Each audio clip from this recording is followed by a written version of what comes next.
నమస్తే అండి, నేను Lakshmi. Welcome to our channel home maker strategy. ఈరోజు వీడియోలో మన గార్డెన్లో పండించుకున్న ఆనపకాయతో ఎప్పుడు రొటీన్గా తినే పరమాన్నం కాకుండా ఆనపకాయ పరమాన్నాన్ని చేసుకుందామండి. ఇప్పటి వరకు ఈ ఆనపకాయతో పరమాన్నం చేసుకుంటారని నాకైతే తెలీదు.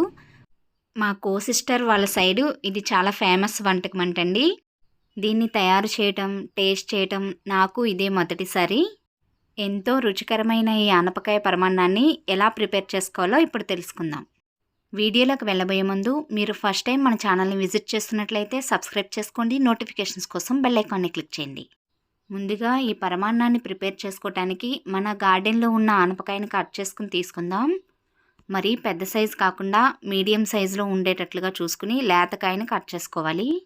స్టవ్ వెలిగించి ఒక మందపాటి గిన్నెలో 1 లీటర్ పాలు పోసుకుని వేడి చేసుకుంటున్నాను. పాలు వేడయ్యేలోపు ఒక గిన్నెలో 2 గ్లాసుల బియ్యాన్ని తీసుకుని ఒక 2-3 టైమ్స్ నీట్గా వాష్ చేసుకుని ఒక అరగంట సేపు నాననివ్వాలి. బియ్యాన్ని నానబెట్టుకోవటం వల్ల పాలల్లో వేయగానే కొంచెం త్వరగా ఉడుకుతుంది.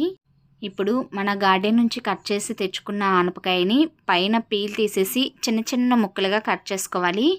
లేదంటే దీన్ని తురుముకుని కూడా చేసుకోవచ్చు అంటండి.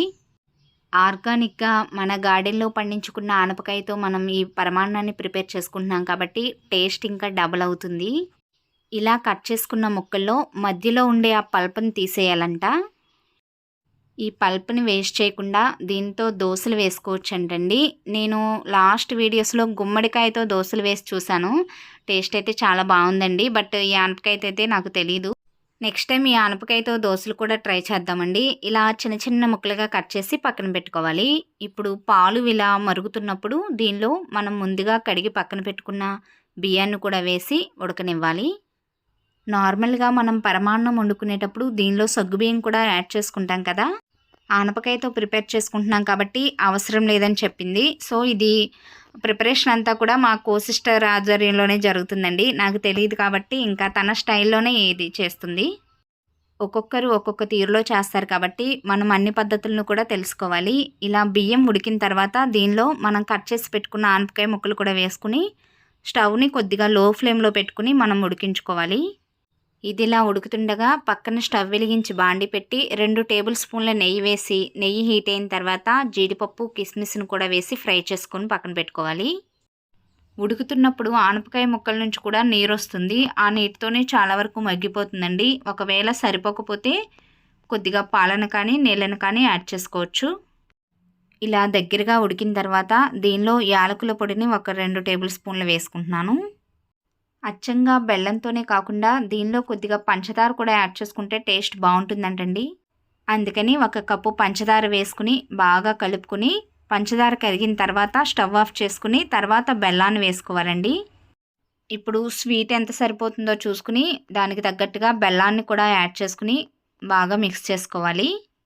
బెల్లాన్ని విడిగా కరగబెట్టుకుని పాకం వచ్చిన తర్వాత కూడా దీనిలో కలుపుకోవచ్చండి. బట్ ఇలా డైరెక్ట్గా బెల్లాన్ని వేసేసి స్టవ్ ఆఫ్ చేసి మాత్రమే బెల్లం వేసుకుంటే పాలు విరగకుండా ఉంటాయి. చివరిలో నెయ్యి కూడా యాడ్ చేసుకుంటే టేస్ట్ బాగుంటుంది. దీనిలోనే ముందుగా మనం ఫ్రై చేసి పెట్టుకున్న జీడిపప్పు, కిస్మిస్ను కూడా వేసుకుని సర్వ్ చేసుకోవటమే అండి. ఎంతో రుచికరమైన ఆనపకాయ పరమాన్నం రెడీ అయిపోయింది. ఈ పరమాన్నాన్ని మనం బియ్యం వేసుకుని చేసుకున్నాం కదా, ఆ బియ్యం ప్లేస్లో పిండిని కూడా వేసుకుని చేసుకోవచ్చు అంటండి. టేస్ట్ చేసి చూసానండి. టేస్ట్ అయితే చాలా బాగుంది. ఒకసారి మీరు కూడా తప్పకుండా ట్రై చేయండి. డిఫరెంట్ రెసిపీ అనమాట. ఇదండి ఈరోజు వీడియో. ఐ హోప్ ఈ వీడియో మీకు నచ్చింది అనుకుంటున్నాను. వీడియో ఎలా అనిపించిందో కామెంట్ సెక్షన్లో తప్పకుండా తెలియచేయండి. వీడియో నచ్చితే ఒక లైక్ ఇవ్వండి. మీరు ఇచ్చే లైక్స్ అండ్ కామెంట్సే నాకు మంచి మోటివేషన్. అలాగే మీరు ఫస్ట్ టైం మన ఛానల్ విజిట్ చేస్తున్నట్లయితే సబ్స్క్రైబ్ చేసుకోవడం మాత్రం మర్చిపోవద్దు. Thank you so much for watching my videos అండి.